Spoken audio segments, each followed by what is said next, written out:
This is my new 10-gallon Sexy Shrimp Nano Reef. It's a standard 10-gallon tank with one Corellia power head, one Red Sea Pico hang on the back filter with a tablespoon or so of carbon, a heater, and a light. It's a pretty simple setup, and hopefully it will progress quickly. This is actually my third Nano Reef tank.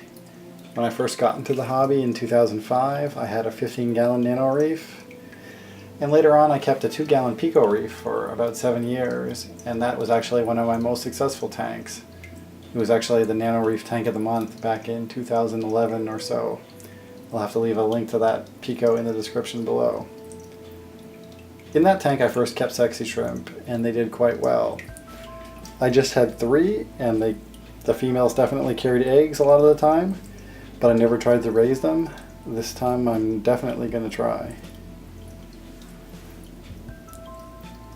Later on I'm going to have to move this tank. I just have it on a plastic shelf for now. I thought this would be a good idea because the shelf was easy to assemble, it was cheap, and it holds 200 pounds per shelf. The problem is it's not really level, and it's pretty difficult to shim this. Given that it's only a 10-gallon tank, I'm not too worried about a blowout. There's not a lot of water pressure, and the seams are all good. When the weather warms up a bit, I'll get to making it a wooden stand.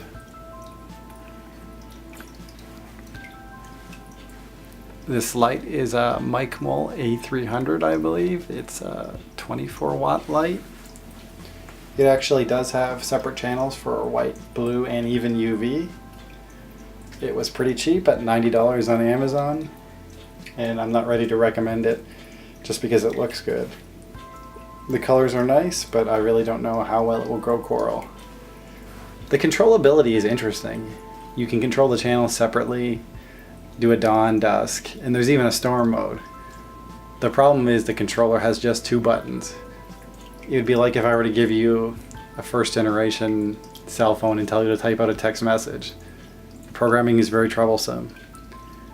I'll circle back to this video in a few months once I actually see that it can grow coral.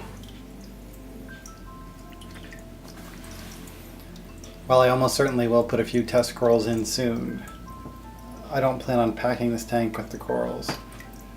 Really, the long-term plan is to get maybe 4 or 5 either mini carpet anemones or possibly rock flower anemones. I haven't really decided. If you watch my other videos, you know there's no LFS here, so I'll have to get them on a trip or order them when the weather's warmer. Since that might be a while, it's probably a good idea to throw a few test corals in just to see how they go. I've got quite the minimalist look going in here, which is different than what I normally do. I just picked out 3 pieces of live rock from my frag tank and threw them in. It's probably only 3 or 4 pounds. I didn't weigh them.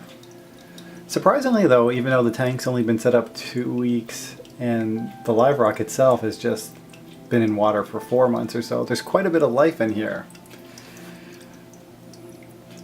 There's already a lot of copepods on the glass, and somehow there's already 2 or 3 feather dusters. There's 2 on the glass at the back, and there's even 1 in the sand bed in the front.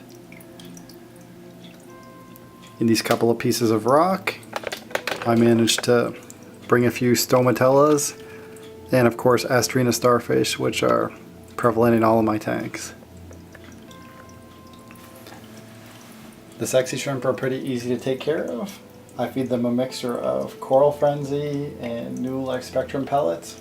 The Coral Frenzy pellets are just 0.5 millimeters, so it's a good size for them.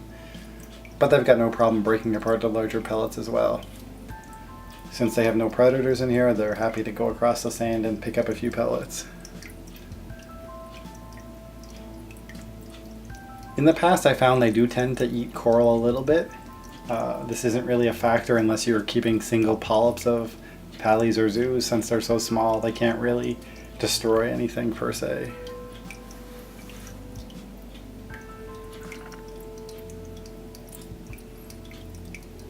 The long-term plan is definitely trying to raise their young. With 11, there should be a lot of breeding going on, and as you can see here, there's already a lot of dancing. The way they move their tails around is why they are called sexy shrimp.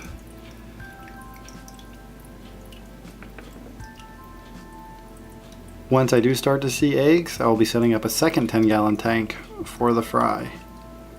Fortunately, they most likely won't require rotifers, and I can raise them on baby brine shrimp. There will certainly be future videos on that.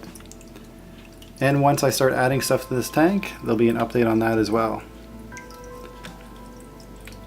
It's nice to have a new species-specific tank. These kind of projects are always fun, but they're hard to commit to unless you have another reef already.